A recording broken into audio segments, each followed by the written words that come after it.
Bien, hermanos, damos gracias al Señor por permitirnos estar un domingo más aquí. Sabemos que es una bendición del Señor poder abrir su palabra, poder consultarla, poder estudiarla y poder aprender lo que el Señor nos ha dejado en ella para nuestras vidas como creyentes. Bien, hermanos, como ustedes vieron en nuestro boletín, el sermón se titula Amigos, así en interrogación. Y ese es el título porque en este mundo, como en el que vivimos, nosotros nos encontramos con que todo suele ser relativo.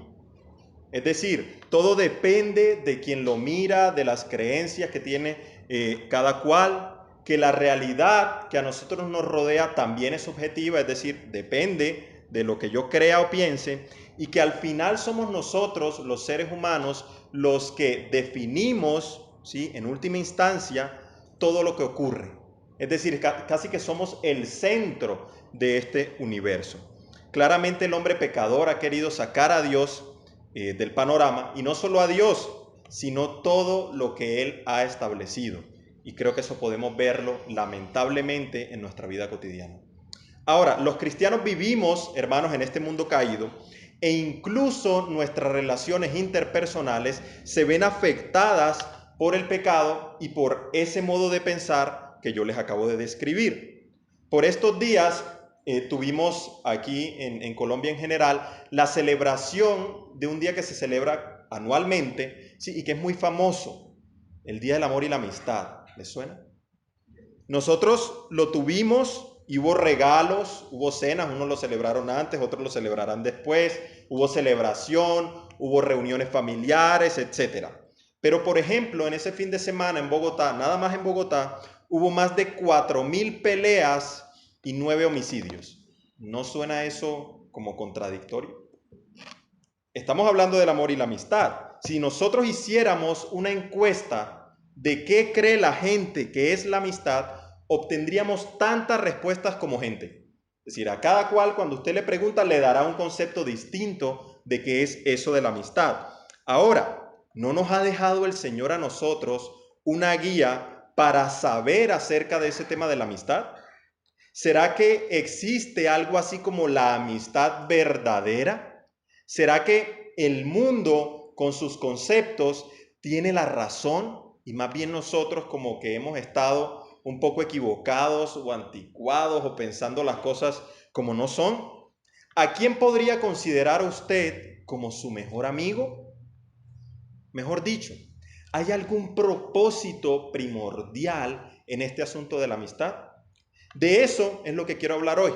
Como les decía ahorita, el sermón se titula Amigos, e intentaremos con la ayuda del Señor explorar qué es lo que la Escritura nos dice con respecto a ese tema. El pasaje central, y les pido que por favor lo vayan buscando en sus Biblias, está en Juan capítulo 15. Vayamos por favor a Juan en el capítulo 15. Juan capítulo 15. Juan capítulo 15 y vamos a mirar los versículos 13 y 14.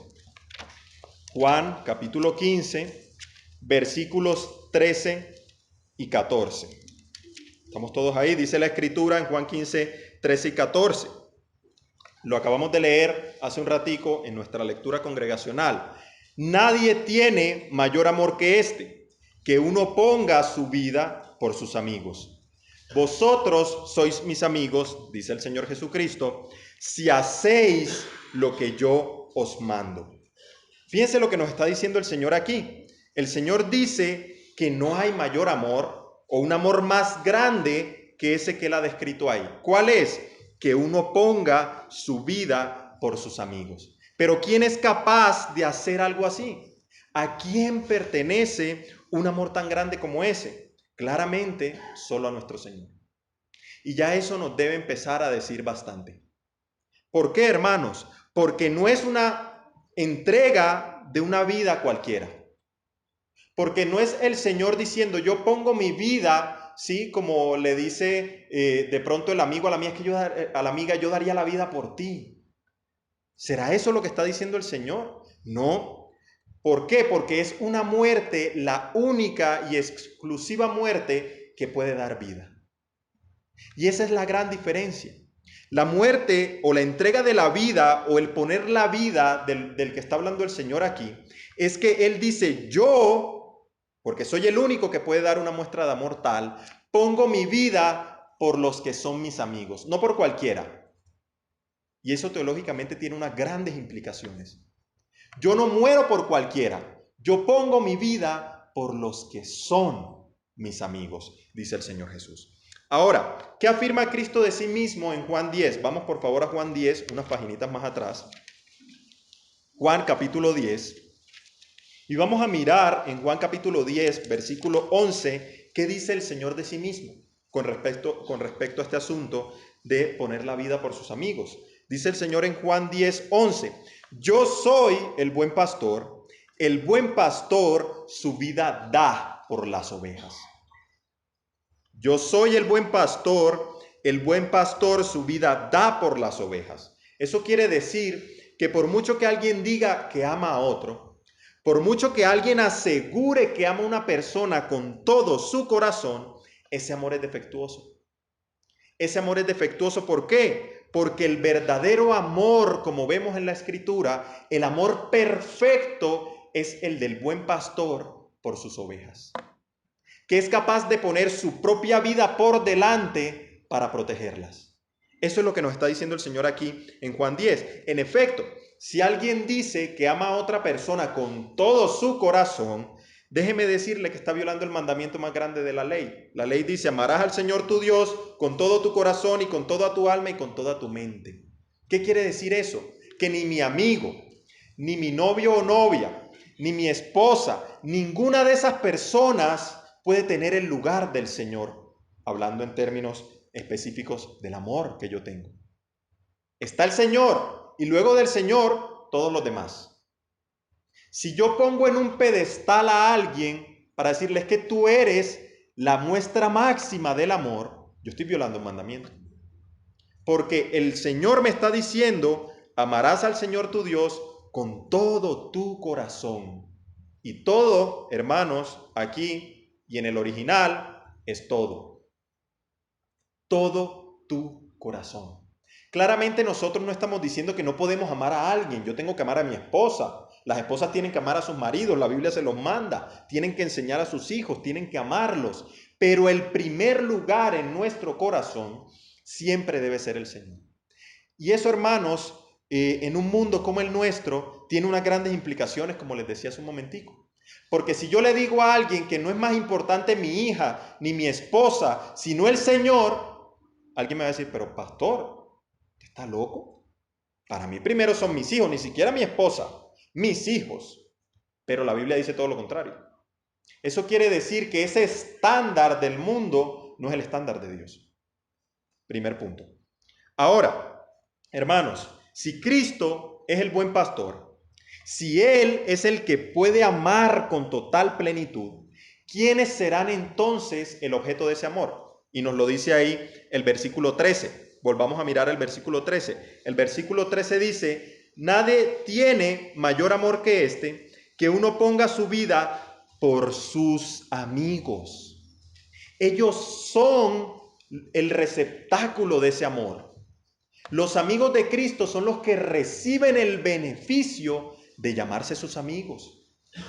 Y ahora vamos a hablar un poquito más de eso, porque no son amigos cualquiera. Los amigos de Cristo son, como veíamos en Juan 10, sus ovejas. Eso quiere decir, hermano, que no hay nadie que pueda decir que es amigo de Cristo sin ser un discípulo de Cristo. No hay nadie que pueda decir que es amigo de Cristo sin ser un aprendiz de Cristo.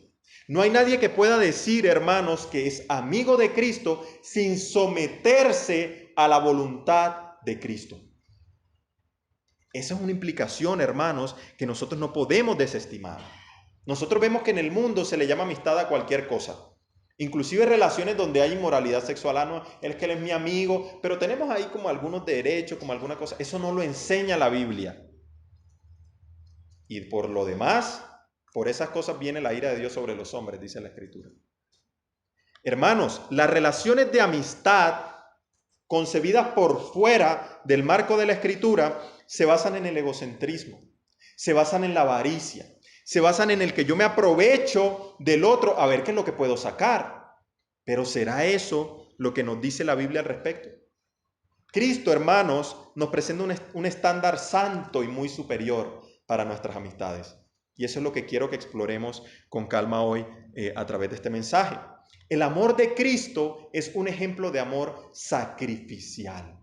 Y donde usted encuentra el amor de Cristo en la Escritura, va a ver ese amor sacrificial ahí. Vimos un ejemplo, Juan 10, el pastor que da su vida por sus ovejas. Eso es lo que hace nuestro Señor Jesucristo con nosotros. ¿Qué hizo Cristo en la cruz? Él pagó el precio, hermanos, por nuestros pecados. Eso es algo que nadie más podría hacer. Ni mi mamá, que me dice que me quiere y que me ama, puede hacer eso por mí. Ni mi esposa. Nadie puede hacer eso por usted, sino el Señor Jesucristo. Por eso es que nosotros, hermanos, debemos derivar la manera en que nos comportamos y en nuestras relaciones de esa relación que tenemos con Dios. Porque si Cristo me pone un modelo de amor sacrificial, yo tengo que imitarlo. Así como dijo el apóstol, imítenme a mí, pero porque yo imito a Cristo. Es decir, nosotros tenemos que imitar a Cristo aún en esa forma de amar, en un amor sacrificial. Él sufrió el castigo que usted y yo merecíamos. ¿Por qué? Porque nos amó, dice la Escritura. Porque Dios nos amó. Ese versículo que muchos de nosotros no sabemos, porque de tal manera amó Dios al mundo, que entregó a su Hijo unigénito para que todo aquel que en él cree no se pierda, mas tenga vida eterna. La muestra más grande de amor es que Cristo pagó el precio en esa cruz donde debía estar clavado yo.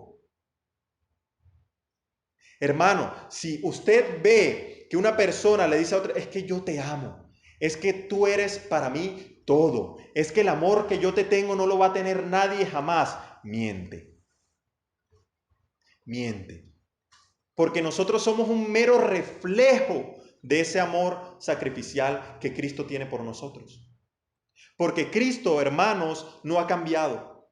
Él es el mismo ayer, Él es el mismo hoy, Él será el mismo siempre. Cristo no ama sacrificialmente a su iglesia ahora, Él la ama desde la eternidad hasta la eternidad. Y qué gran consuelo, hermanos, es para nosotros saber eso.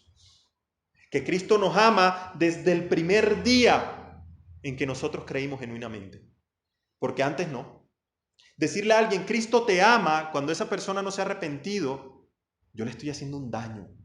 Porque yo le estoy diciendo que ese que pagó el precio en la cruz, lo pagó también por alguien que no cree en él. No. Porque Cristo me acaba de decir que Él da su vida por sus amigos. Si esa persona no es un amigo de Cristo, Cristo no dio su vida por él. Fíjense ustedes lo importante de entender esto, hermanos, porque eso cambia la manera en que evangelizamos, cambia la manera en que compartimos el evangelio con nuestras familias, en que nos relacionamos con personas en nuestros lugares de trabajo. Yo no puedo cometer ese exabrupto de decirle a alguien es que Cristo te ama cuando él no es amigo de Cristo. Yo le tengo que decir a esa persona, arrepiéntase y cree en el evangelio y será amigo de Cristo. Ese es el orden de las cosas. Ahora, hermanos, nosotros en la Biblia encontramos distintos ejemplos de amistades. Y yo quisiera que habláramos de uno en particular. Es el ejemplo de Pablo y Timoteo. Conocemos la historia de Pablo y Timoteo. El pastor Joel Vicky dice que una verdadera amistad es el vínculo personal de una vida compartida. El vínculo personal de una vida compartida. Es decir, yo con mis amigos lo que hago es compartir mi vida.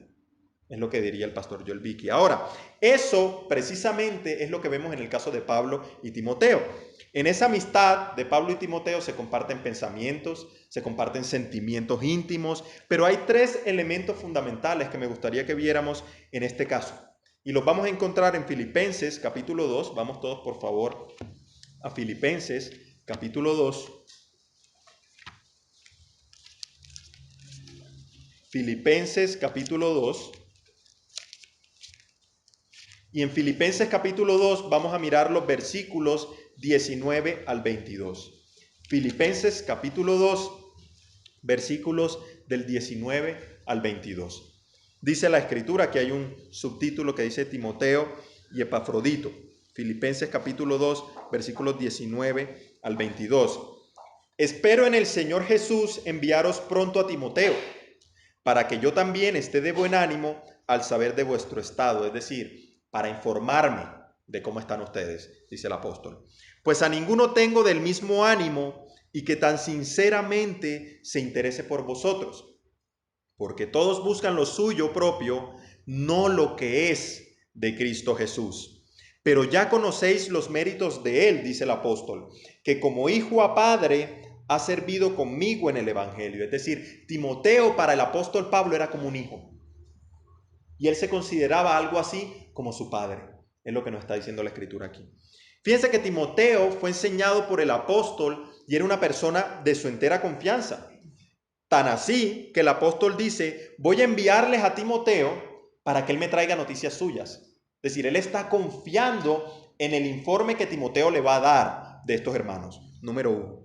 Y no solo eso, sino que el apóstol cuando hace esto aquí, cuando les dice, para que yo también esté de buen ánimo al saber de vuestro estado, fíjense la importancia que le da a él a ese vínculo personal. ¿Hemos cultivado nosotros amistades así? Amistades por las cuales hayamos trabajado, por las cuales nos hayamos esforzado, amistades en las cuales nosotros generemos vínculos de confianza, no de confianzudez, de confianza, que usted pueda confiar en esa persona. Ahora, alguien dirá, pastor, pero es que la Biblia me dice que yo no puedo poner mi confianza en el hombre. Sí, eso es cierto. No estamos diciendo que ponga su confianza en el hombre, tenga su confianza en Dios. Pero la escritura me dice también en otros lugares que yo debo confiar en el otro, pero como hermano en Cristo y de una forma sana. Sí, imagínense que todos desconfiáramos de todos aquí en esta congregación. Sería imposible que tuviéramos comunión. Sería imposible. La Biblia no nos manda a eso. Nos manda a que no pongamos nuestra confianza de nuestra salvación, nuestra entera confianza para nuestra vida en alguien que no sea Dios mismo. Y eso creo que lo tenemos claro. Ahora, además de eso, nos dice la escritura que el apóstol no tenía, como les digo hace un momento, ninguno a su alrededor que tuviera el mismo ánimo. Y uno se queda pensando, que tuviera el mismo ánimo. ¿Qué querrá decir el apóstol? ¿Será que el apóstol se estaba refiriendo a una cuestión sentimental? Es decir, que tuviera de pronto o compartiera de pronto los mismos sentimientos, las mismas emociones. ¿Será que eso era lo que estaba diciendo el apóstol ahí? Pues en efecto no es eso. Lo que estaba diciendo el apóstol, la expresión que se utiliza ahí, uno podría traducirla como que tuvieran igual alma. Es lo que está diciendo el apóstol Pablo aquí en esta carta. O que tuviesen el mismo espíritu. Podríamos traducirlo también de esa manera.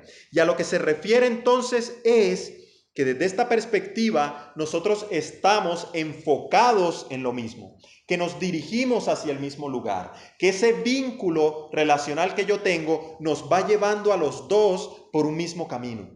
Es lo que dice el apóstol Pablo, una vida compartida, que nuestras almas estén unidas de tal manera que podamos compartir esta carrera de la vida cristiana. ¿No debería ser eso, hermanos, un patrón para nuestras relaciones interpersonales? ¿No deberíamos nosotros, hermanos, juntarnos con personas que tengan la misma alma, el mismo espíritu en ese sentido? Que pensemos igual.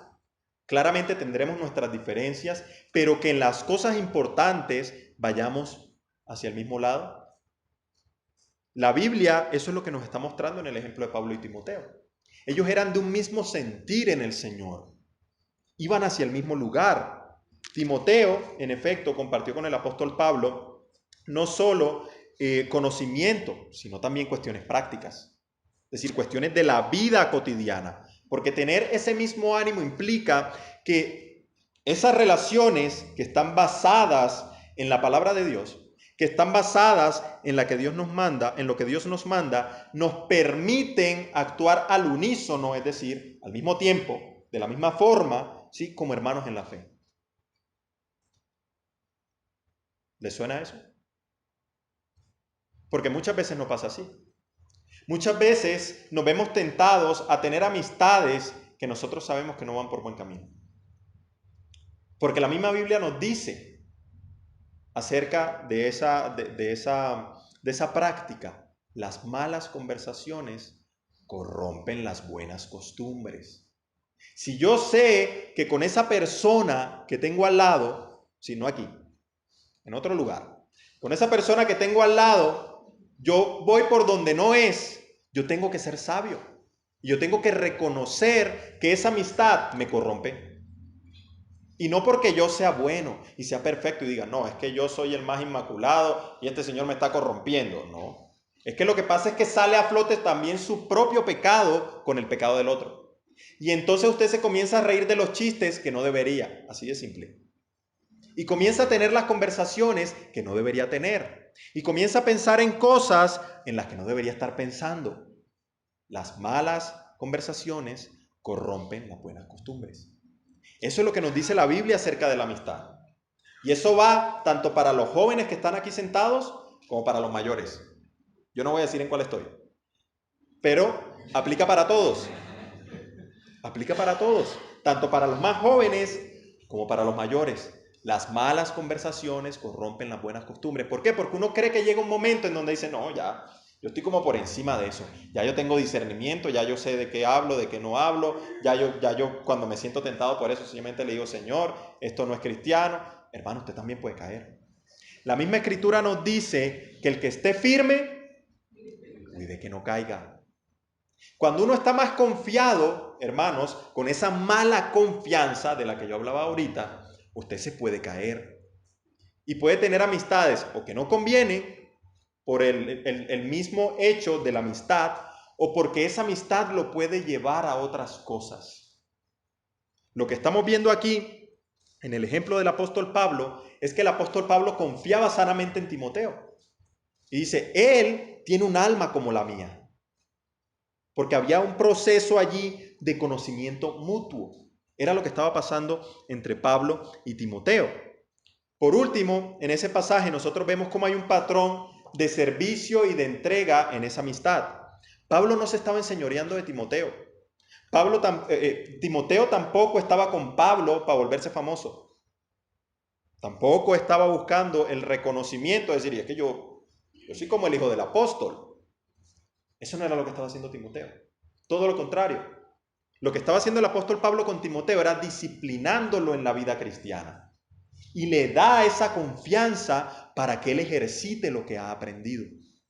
Nosotros, hermanos, vemos que la palabra de Dios, ese es el patrón que nos da. Si nosotros evaluáramos nuestras amistades ahora, en este momento, si pensáramos en las amistades que tenemos, se verían así. Se verían como esa amistad del apóstol Pablo con Timoteo. Podríamos decir que tenemos una sana confianza en alguien en el sentido que nos lo está mostrando aquí en la Escritura. Veríamos nosotros en nuestras amistades relaciones que glorifican a Dios y que dan buen testimonio. Eso es lo que tenemos que pensar cuando pensamos en la amistad. En si esa amistad me lleva a mí al final a darle gloria a Dios, ya que juntos podamos glorificar al Señor con nuestras vidas, o es todo lo contrario. O es todo lo contrario. Hermanos, entre otras cosas, este ejemplo de amistad que vemos de Pablo y Timoteo nos muestra lo peligroso que puede ser tener amistades que se basan en todo lo contrario o que se comportan de una manera diametralmente opuesta. Lo complicado que pueden llegar a ser las amistades íntimas con no creyentes. Usted puede decir de un no creyente, es que él y yo tenemos la misma alma, tenemos la misma mente. No estamos diciendo aquí que usted no pueda tener contacto con los no cristianos. Tendríamos que reunirnos entre todos aquí y nada más. Lo que estamos diciendo es que nosotros, ojo, porque entendemos que estamos en este mundo, debemos tener un estándar que no sea el del mundo. La misma escritura, hermanos, dice que el Señor Jesucristo le rogó al Padre por los suyos, no para que los sacara del mundo, sino ¿para qué? Para que los guardara del mal. Nosotros vamos a estar en este mundo. Lo que tenemos es que aprender a relacionarnos como creyentes. Aún en nuestras relaciones con las personas que no creen. Porque las vamos a tener en el trabajo, en la universidad, en el colegio, para los que están en el colegio, en los vecinos del conjunto, las vamos a tener. Lo que tenemos que saber es cómo llevamos esas relaciones a la luz de la palabra de Dios. En la medida en que esas personas que nosotros consideramos cercanas se parecen más a Cristo, ¿sí?, más unánimes vamos a poder ser. Eso no va a pasar con un no creyente. Y se lo puedo asegurar, no porque lo crea, sino porque lo vemos aquí. Un no creyente no lo va a llevar a usted a parecerse más a Cristo, lo va a llevar a parecerse más al mundo. De nuevo, no quiere decir que no se relacione con inconversos, quiere decir que téngalo claro, que él es inconverso, que las malas conversaciones corrompen las buenas costumbres. Que eso no se nos olvide, porque ese es el patrón que nosotros vemos en las Escrituras. Ahora, vamos al libro de Proverbios, un libro lleno de mucha sabiduría para nuestra vida como creyentes, el libro de Proverbios, y vamos a ver Proverbios 27. Proverbios 27. Ahí en Proverbios 27 vamos a mirar el versículo 17. Proverbios 17, versículo 17. Dice la Escritura: hierro con hierro se aguza, y así el hombre aguza el rostro de su amigo. Si usted no sabe qué es aguza, queda perdido. ¿Cómo así que hierro con hierro se aguza y así el hombre aguza el rostro de su amigo? ¿Qué querrá decir eso?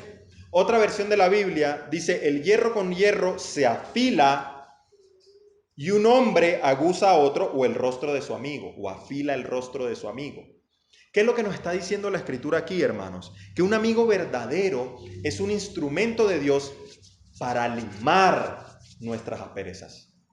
Eso es lo que hace un amigo verdadero. Un amigo verdadero es un instrumento de Dios para tratar con nuestro pecado. O si no, que lo digan los casados que tienen a su mejor amiga en casa.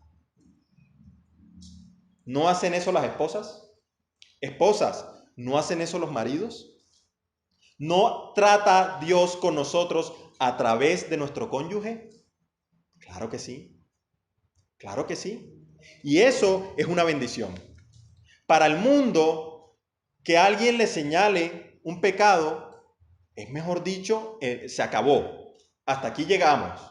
Pero no, lo que me está diciendo la Biblia es que cuando entre los dos, por nuestra relación con Cristo, somos capaces de limar nuestras asperezas, de afilarnos día tras día, en realidad estamos haciéndonos un bien. Pero eso solo lo puede hacer el amigo que sabe cuál es el propósito de eso. Porque de lo contrario se convierte en un criticón. Tú todo lo haces mal, tú no sirves para nada. Y eso no es lo que nos está diciendo la Biblia que hagamos. No es coger al otro y por debajearlo hasta que ya no puede más. No. Lo que nos está diciendo la Biblia es que entre ambos podemos caminar la vida cristiana limando esas asperezas que tenemos todavía como creyentes. Dios, cuando nos llamó a este precioso evangelio, no nos hizo buenos ni perfectos, nos declaró justos en Cristo Jesús. Eso quiere decir que desde ese momento hasta que yo vaya a la gloria con Dios, tengo que trabajar en mi santificación. ¿Y el Espíritu Santo obrará? Claro que sí, pero yo tengo que ser disciplinado para ser limado, ¿sí?, para que Dios quite día tras día esos pecados de mi vida y de mi corazón. Un verdadero amigo, hermano, se preocupa por mi salud espiritual. Eso es lo que hace un verdadero amigo. Es lo que vemos en el caso de Pablo con Timoteo y con los hermanos a quienes les escribía la carta. Pablo estaba preocupado, quería saber cómo estaban. ¿Cómo están ellos allá? Y les voy a enviar a Timoteo para que me diga cómo están ustedes. Es una preocupación genuina de un amigo verdadero. Piense cuántos de sus amigos que usted trata normalmente se preocupan por su vida espiritual. Respondámonos eso en la cabeza. ¿Cuántos con los que tratamos a diario o frecuentemente se preocupan de verdad por mi vida espiritual? Si yo estoy orando o no estoy orando. Si estoy leyendo la Biblia o no la estoy leyendo. Si estoy congregándome o no estoy congregándome. Pero entonces cuando alguien me dice: hermano, ¿y usted por qué no vino el domingo? ¿Y usted quién es para preguntarme eso? ¿Usted quién es para preguntarme por qué no vine? ¿Estaba haciendo unas cosas? ¿Por qué somos así? Si en realidad el propósito de la amistad es exhortarnos a una mejor vida cristiana. La vida cristiana, hermanos, no se hizo para vivir en solitario. Yo soy cristiano acá en mi rincón, que nadie sepa que yo soy cristiano, mejor si en el trabajo no saben, mejor si mi familia no se entera, etcétera, etcétera, etcétera, etcétera. No, la vida cristiana es una vida pública de humillación delante de Dios, donde reconocemos que Él tiene el control de nuestras vidas y que nos sometemos genuinamente a Él, inclusive en nuestras relaciones interpersonales. ¿Suena difícil? Es difícil. No es fácil. Ninguno ha sacado 5 en esta tarea. Ninguno de nosotros va a pasar con sobresaliente aquí. Pero sí estamos llamados a hacer lo que hay que hacer y que cada día seamos moldeados más en la forma de ese amor sacrificial que Cristo mostró por nosotros. No seremos perfectos aquí, pero tenemos que hacerle. Tenemos que hacer la tarea. Tenemos que hacer la tarea de todos los días caminar hacia ese estándar de amor sacrificial que Cristo tiene por sus amigos, es decir, por sus ovejas. Así que, hermano, cuidado con quien usted se relaciona y con quien usted piensa que da la vida por él. Porque el estándar es que Cristo da la vida por los suyos. Usted da la vida o podría dar la vida por alguien, ¿sí?, que no refleja eso también. Que no tendría la intención de seguir a aquel a quien usted está imitando. Porque, hermano, eso es convivir con el enemigo ahí. Y es lamentable. Y podemos tener amistades con personas no creyentes, pero hay que saber hasta dónde y cómo. Esa es la realidad que nosotros encontramos aquí en la Escritura, porque la vida cristiana es una vida de comunión y de apoyo mutuo. Esa es la vida cristiana. La vida cristiana se hizo para vivir en comunidad. Por eso nosotros somos el cuerpo de Cristo. Somos la iglesia de Dios. Somos el edificio. Acuérdense de eso que nos hablaba el pastor Orozmán hace unos domingos. La iglesia se le llama el edificio también, sobre el cual va siendo todo construido. El fundamento es Cristo, los apóstoles y toda la iglesia sigue después. Esa es la verdad. Y nosotros, hermanos, tenemos que ajustarnos a eso, a ese modelo que la Biblia nos da. Juan 15, volvamos a Juan 15, por favor. Vámonos a Juan 15 de nuevo. Juan 15. Juan capítulo 15, donde está nuestro pasaje central. Pero vamos a mirar el versículo 14. ¿Sí? Versículo 14. En el versículo 14 vemos que se nos hace un llamado para esas relaciones de amistad que tenemos, que tal como el ejemplo que vimos, tienen que partir del punto correcto. Y ese punto correcto es ser amigos verdaderos de Cristo. ¿Listo? Estamos viendo, en primer lugar, que Dios nos ha dado el estándar de esa amistad. Pero ahora vamos a hablar de que hay una condición importante, ¿sí? La condición de esa más importante relación de amistad. Y está en el versículo 14. Dice la Escritura: vosotros sois mis amigos. Sí, paremos ahí. Un sí que es, en este caso, una condición. Entonces él dice, ustedes son mis amigos. Bien, pero, sí, dice aquí la Escritura, hacéis lo que yo os mando. Esa es la condición que Cristo pone para que seamos sus amigos. Él no pone una condición emocional. Ustedes son mis amigos si saltan y brincan en el culto y se desaforan repartiendo tratados. No. Sí, hay que evangelizar. Sí, hay que venir el domingo a la iglesia. Hay que orar, hay que diezmar y ofrendar. Hay que hacer todas esas cosas. Pero esa no es la condición primordial que Cristo pone para ser sus amigos. La condición es que hagamos lo que Él nos manda. Y ese segundo punto también nos habla de nuestras relaciones de amistad. Cristo nos ha dicho que somos sus amigos si cumplimos esa condición. De lo contrario, no. Si usted no cumple la condición de obedecer a Cristo, no es su amigo. Y eso hay que decírselo a la gente que está afuera también. A los que están aquí y a los que están allá. Usted es amigo verdadero de Cristo si hace lo que Él le manda. Es que lo que pasa es que yo soy cristiano, pero yo no me congrego, yo veo el culto en la casa, yo leo la Biblia muy poquito, pero la leo, pues de vez en cuando por ahí, que yo diezmo y ofrendo en internet, porque como no voy, entonces pues lo mando por internet porque no voy. Pero yo soy un verdadero cristiano. ¿Y cómo estás con tu carácter? No, lo que pasa es que yo tengo unos problemas de carácter terribles. Yo soy, mejor dicho, mi esposa me quiere dejar porque yo definitivamente no. Tengo una cantidad de problemas también en el trabajo porque llego muy tarde, porque no hago lo que tengo que hacer. Pero además de eso, entonces trato mal a mis hijos. Y comienza la cuestión. Pero al final de todo, pero yo soy un verdadero creyente. Sí, sí, yo sé que tengo todas esas cosas. Yo sé que a veces tengo mis deslices y como que hago cosas que no debería. Y sé que no debo hacerlas, pero es que Dios sabe. Dios me conoce. Sí, Dios sabe qué hay en mi corazón. Claro, hay pecado y bastante. Uno tiene que arrepentirse si está pensando así. Porque la condición, dice aquí, es que para que usted se llame amigo de Cristo, tiene que obedecerlo. No estamos diciendo, la Biblia no dice, vosotros sois mis amigos si hacéis lo que yo os mando perfectamente. No. La Biblia dice, haga lo que Cristo le manda. Él sabe que usted no lo va a hacer todo bien, pero haga lo que Cristo le manda. De lo contrario, no puede llamarse su amigo.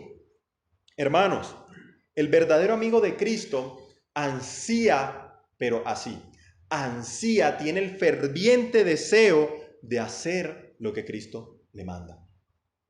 No quiere decir que no va a haber luchas. No quiere decir que no vamos a tener que luchar contra la tentación y pelear con nuestro propio pecado. No quiere decir que eso va a ser sencillo, pero es lo que Cristo nos manda. Hacer lo que Él nos ha dejado aquí consignado en las Escrituras. ¿Cómo será nuestra relación, hermanos, con nuestro mejor amigo, que es Cristo, si nosotros no lo conocemos? Tenemos que empezar por ahí. Para usted actuar como Cristo manda, usted tiene que conocerlo. Tiene que conocer a Cristo.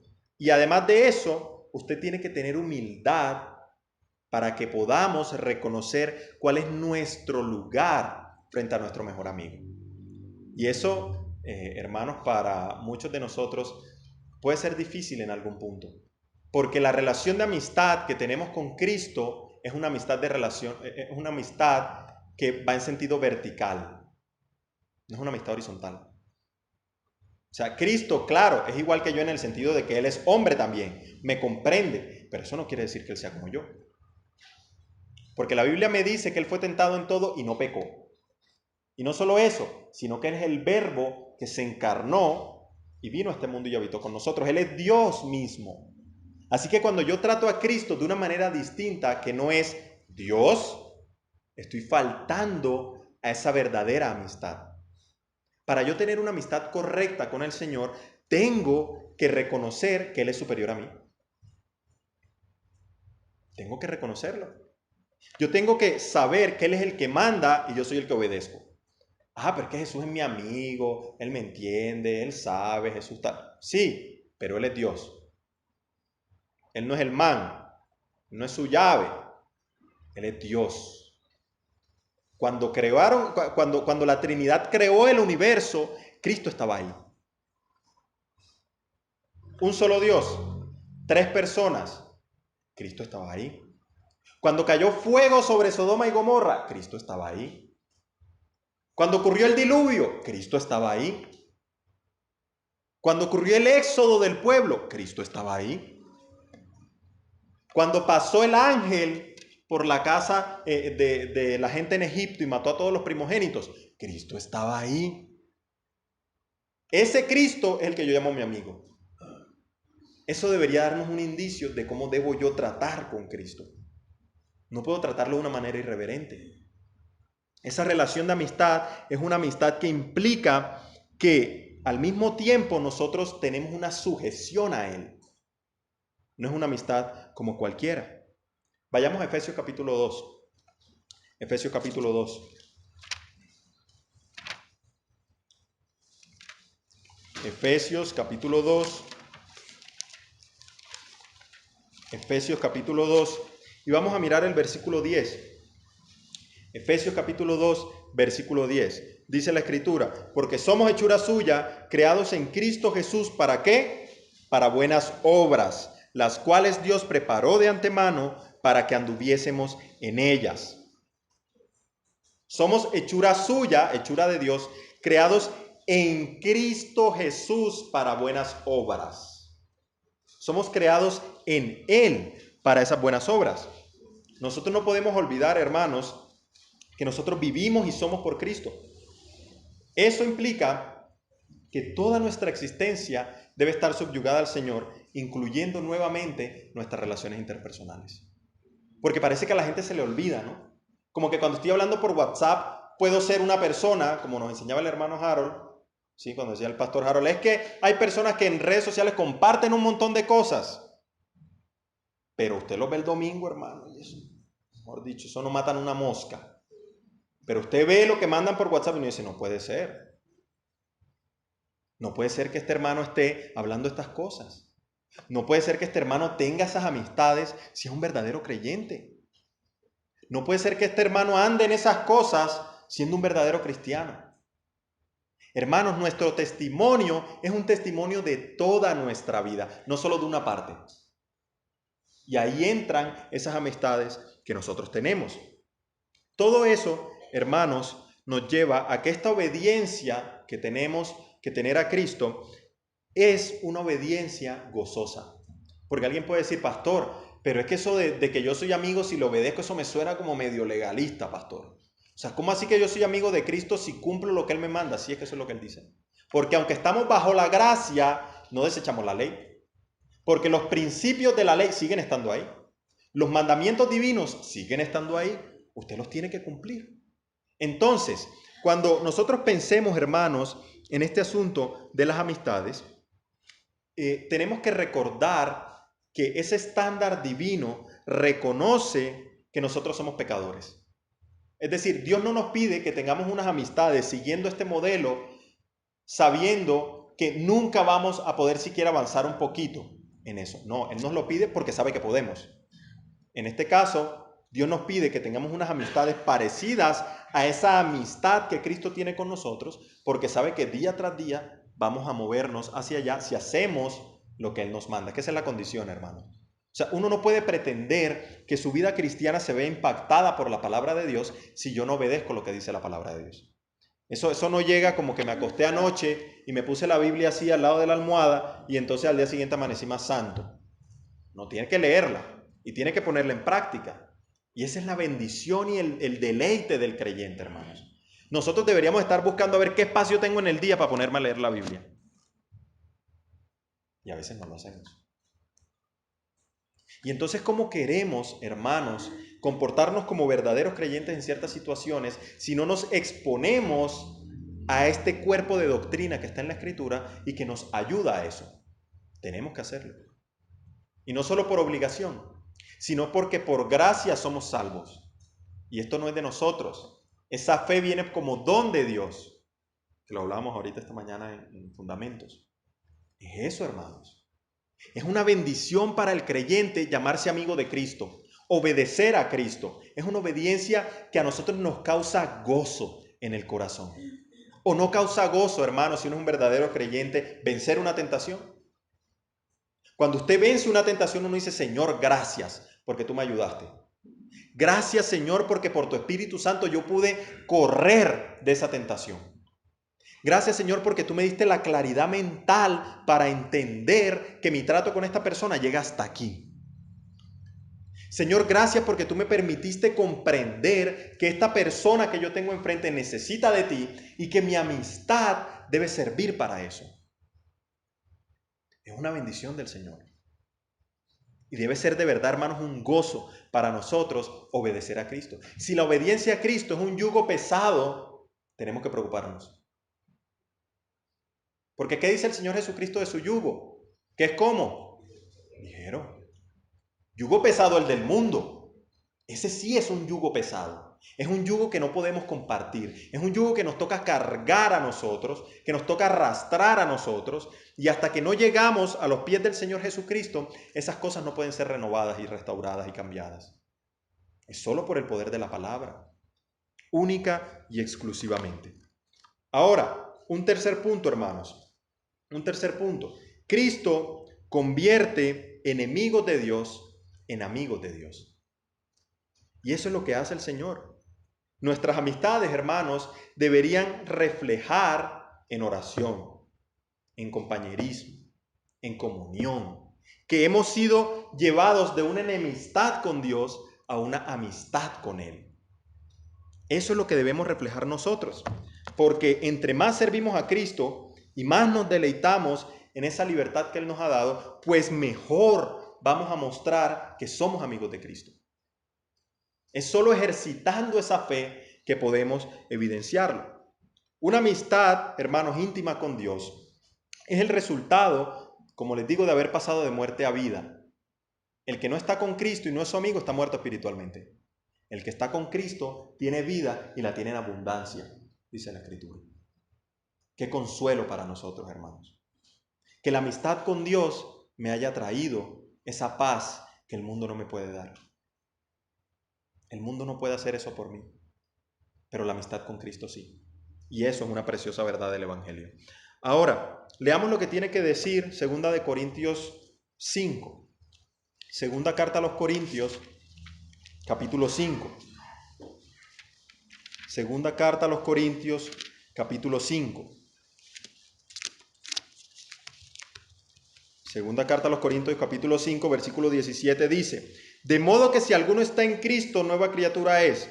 Las cosas viejas pasaron, he aquí todas, escúchese bien, todas son hechas nuevas. Eso quiere decir que si ahora somos nueva criatura en Cristo por la obra de Dios en nuestras vidas, aún la manera en que compartimos nuestra vida con otros debe ser distinta. Si usted ha nacido de nuevo, esa amistad debe reflejar que usted ha nacido de nuevo.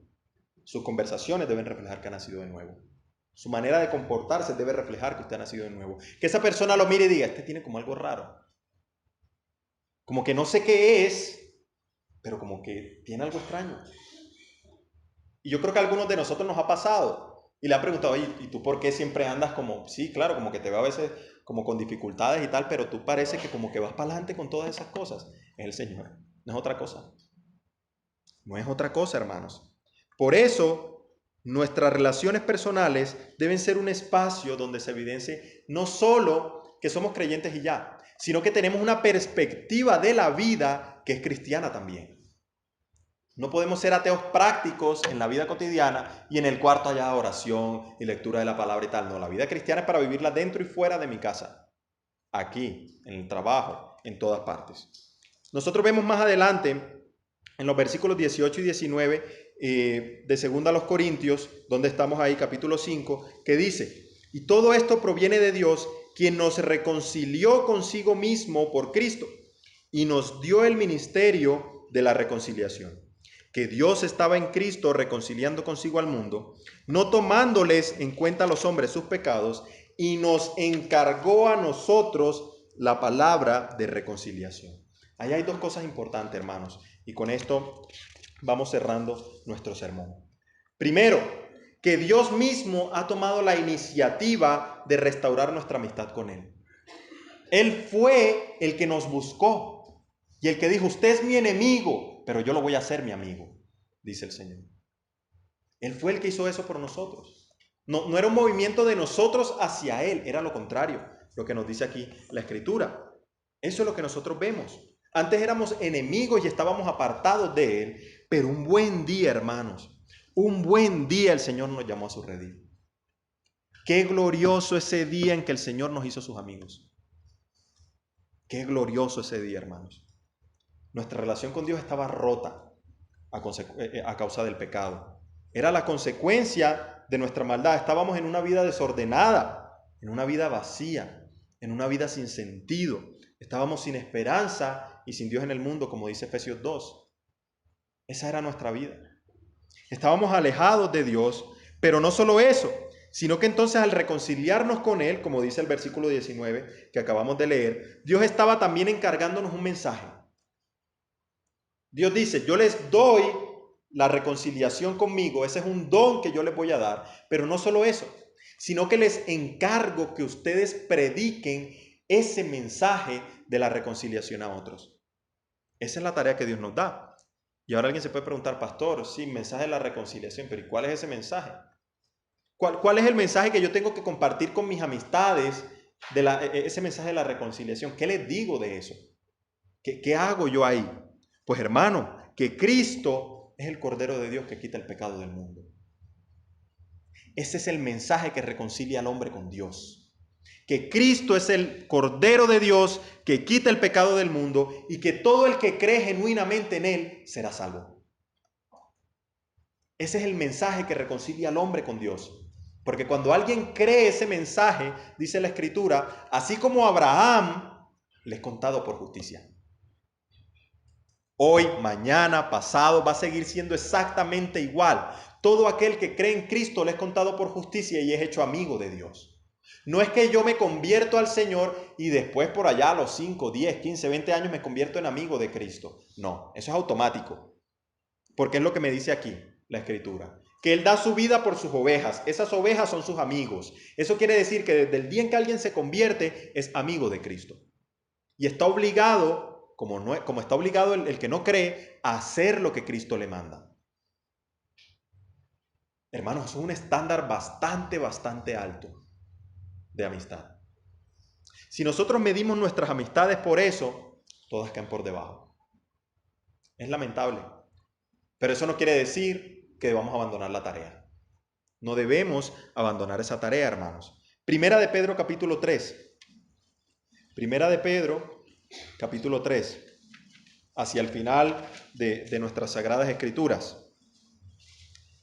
Primera de Pedro, capítulo 3, y vamos a mirar el versículo 18. Dice, porque también Cristo padeció una sola vez por los pecados, dice aquí la Escritura, el justo por los injustos, para llevarnos a Dios. Eso es lo que hizo Cristo. Cristo murió por mí, así como empezábamos el sermón de hoy, con Cristo en la cruz. Ese Cristo en la cruz me llevó a Dios. Eso fue, hermanos, lo que nos acercó al Padre. La muerte de Cristo en la cruz. Parte de la vida eterna que nosotros disfrutamos desde ya en Cristo es porque nosotros hacemos parte de esa familia de Dios. Nosotros hacemos parte de la familia de Dios. ¿Debería eso impactar nuestras amistades terrenales? Claro que sí. Porque yo ser hermano no solo eso, sino que además mis verdaderas amistades aquí continuarán en el cielo. Eso es una gran bendición. La verdadera amistad va a continuar en la eternidad. Cuando lleguemos a la eternidad no es como borrón y cuenta nueva, ya no me acuerdo de nadie, no conozco a nadie, no sé a nadie. No, la Escritura nos dice todo lo contrario, que vamos a vivir en una ciudad nueva, donde todos nos reconoceremos, donde está el Señor Jesús así en cuerpo. No sabemos cómo se ve ese cuerpo glorioso hoy, pero de lo que estamos seguros es que tiene un cuerpo como el nuestro, es decir, un cuerpo material pero glorificado. Y nosotros estaremos igual. Y nos acordaremos, solo que no habrá llanto, ni habrá dolor, ni habrá tristeza, porque las cosas viejas pasaron, hermanos, y aquí son hechas nuevas, dice la Escritura. ¡Qué gran promesa! Entonces piense, hermanos, si esa amistad que usted tiene va a continuar en la eternidad o no. Esa es la gran pregunta. ¿Para dónde va esa amistad? ¿Es una amistad que yo quiero tener porque sí? ¿Es una amistad que yo quiero tener porque me parece chévere, me parece divertido? ¿O es porque de verdad tengo una genuina preocupación por el alma de ese amigo? Porque ese amigo esté conmigo en la eternidad con el Señor. ¿Qué es lo que me motiva a mí para tener mis amistades? ¿Cuál es el propósito, hermanos, de esas amistades en nuestra vida? Segunda de Corintios 5 dice en el versículo 20, así que somos embajadores en nombre de Cristo, como si Dios rogase por medio de nosotros, o rogamos en nombre de Cristo, reconciliaos por Dios. Con Dios, dice la Escritura. Reconciliaos con Dios. ¿Pero por qué, hermanos? Un autor que se llama Maurice Roberts dice, nuestros mejores amigos son aquellos cuya compañía nos hace tener más aversión al pecado. Esos son los mejores amigos. Los que nos alejan del pecado, no los que nos llevan a pecar. Evalúe también con ese estándar sus amistades. Si es verdad que esa amistad me está acercando más a Dios. Porque lo que yo tengo que hacer, hermanos, con mis amistades, es decirle, usted necesita ser reconciliado con Dios. Y solo Dios lo puede hacer. La amistad debe estar basada en la oración. No solo que yo pueda orar por esa persona, sino que podamos orar juntos. No solo que yo lea la Escritura y piense en esa persona, sino que esa persona también la lea. Entonces nuestras amistades, hermanos, deben moverse hacia allá. Y creo que ese es el estándar que nos da la Biblia. Que si bien nosotros estamos en un mundo rodeado de personas que no creen, nosotros sí creemos. Usted y yo creemos, si hemos creído genuinamente en nuestro Señor Jesucristo. Ese mensaje de la reconciliación no son paños de agua tibia ni frases motivacionales para la gente. No te preocupes, todo va a estar bien. Yo creo que te va a ir bien en la vida. Eso es algo que le pasa a todo el mundo. No te preocupes, Dios tiene algo mejor para ti. Dios te va a prosperar, Dios tiene salud. Dios quiere que tú estés en el lugar donde quieres estar. Eso no es el mensaje de la reconciliación. Eso es un mensaje transaccional. Venga a Cristo que le va a dar algo. Y ese no es el mensaje de la reconciliación. El mensaje de la reconciliación es que si usted sigue en esa muerte espiritual separado de Dios, va a seguir separado de Dios por toda la eternidad. Pero si usted cree, el que cree ya tiene la vida eterna. Ese es el verdadero mensaje, hermanos, de la reconciliación. Para terminar, Primera de Pedro capítulo 1. Vamos por favor a Primera de Pedro capítulo 1. Primera de Pedro capítulo 1 y vamos a leer allí el versículo 23. Primera de Pedro capítulo 1 versículo 23. Dice la escritura aquí: siendo renacidos no de simiente corruptible, sino de incorruptible, por la palabra de Dios que vive y permanece para siempre. Hermanos, es la palabra de Dios, el mensaje de la reconciliación, el que va a cambiar el corazón de nuestros amigos. No soy yo. ¿Por qué? Porque la fe viene por el oír y el oír por la palabra de Dios. Porque hay gente que dice, no, yo con mi vida, sí, él ve que yo soy cristiano y él en algún momento se convierte. No, tiene que hablar. Y hablar claro. Porque muchos de nosotros nos podríamos quedar con que, sí, él sabe que yo soy cristiano y que voy a la iglesia. Yo le doy buen testimonio. Yo le doy buen testimonio. No, pero la Biblia dice que la fe no viene por el testimonio ni por la vida que yo vivo. Claramente eso impacta a las personas que nos rodean. Pero la fe viene por el oír la palabra de Dios. Por eso, hermanos, cuando usted piensa en sus amigos, piense en eso, en predicarles el evangelio. Sí, en compartir con ellos. Está bien, no estamos diciendo que eso está mal. Pero usted tiene que saber hasta dónde y con qué propósito. Porque el propósito es que esas personas sean reconciliadas con Dios. ¿Usted lo cree? ¿Usted cree que esos amigos que usted tiene necesitan verdaderamente ser reconciliados con Dios? ¿O es sencillamente que usted dice, no, pues sí, sería chévere que creyera? Pues bacano, que venga a la iglesia. No, no es eso. Es que de eso depende su vida eterna. Desde aquí hasta la eternidad. Eso, hermanos, debe impactar ese estándar de las amistades que nosotros tenemos. El creyente, por la Escritura, debería tener ese estándar en la mira. Porque el cristianismo siempre ha puesto el estándar mucho más alto que el mundo, mucho más altas sus expectativas, precisamente porque el regulador de nuestras amistades es Dios. No puede ser de otra forma. Nuestras amistades, si están gobernadas por el Señor, hermanos, son reguladas por Él. Y no podemos salirnos de aquí, de lo que nos enseñan las Sagradas Escrituras. Hermanos, si hay alguien aquí que ha escuchado este mensaje de la reconciliación y cree genuinamente que esta es la verdad, si dice, pastor, yo creo que esto es cierto, pídale perdón a Dios por sus pecados. Arrepiéntase genuinamente. Diga, pastor, yo creo que necesito ser reconciliado con Dios. Y ore al Señor. Pídale a Dios que lo ayude a creer de verdad la palabra del Evangelio. Porque probablemente si el Señor ha puesto eso en su corazón, Él va a hacer la obra. Y eso es lo que nosotros confiamos. Que si el Espíritu Santo verdaderamente, hermano, ha obrado en usted, usted va a creer, va a crecer. Sus relaciones de amistad se van a ver impactadas por el Evangelio, entre muchas otras cosas. Porque sabemos lo que nos ha prometido la Biblia, hermano. Nosotros confiamos en ella, porque es palabra de Dios y porque nos señala a Cristo, que murió en la cruz para pagar el precio por nuestros pecados. Esa es la verdadera amistad que salva al pecador. Esa es la genuina amistad que salva al pecador. Ser esclavo de Cristo, hermano, es la condición más gloriosa que nosotros podemos tener. Sí, Él es mi amigo, pero yo soy su esclavo. ¿Por qué? Porque hago lo que Él me manda. Y lo hago sin chistar, que no es lo mismo. Porque ahí es donde está la cuestión. Muchas veces nos vemos tentados por nuestra pecaminosidad a saltar cuando vemos que Dios nos pide una cosa aquí. Pero eso no es lo que tenemos que hacer. Tenemos que someternos a la verdad del Evangelio. Hermanos, anhelamos nosotros genuinamente conocer cara a cara a ese mejor amigo. Usted quiere que otra persona conozca esa verdadera amistad. ¿Ha pensado usted, sí, hermano, en que su amistad puede ser el vehículo para que alguien sea reconciliado con Dios, conociendo la palabra del Evangelio? Así de importantes son, hermanos, nuestras amistades. Vamos a orar.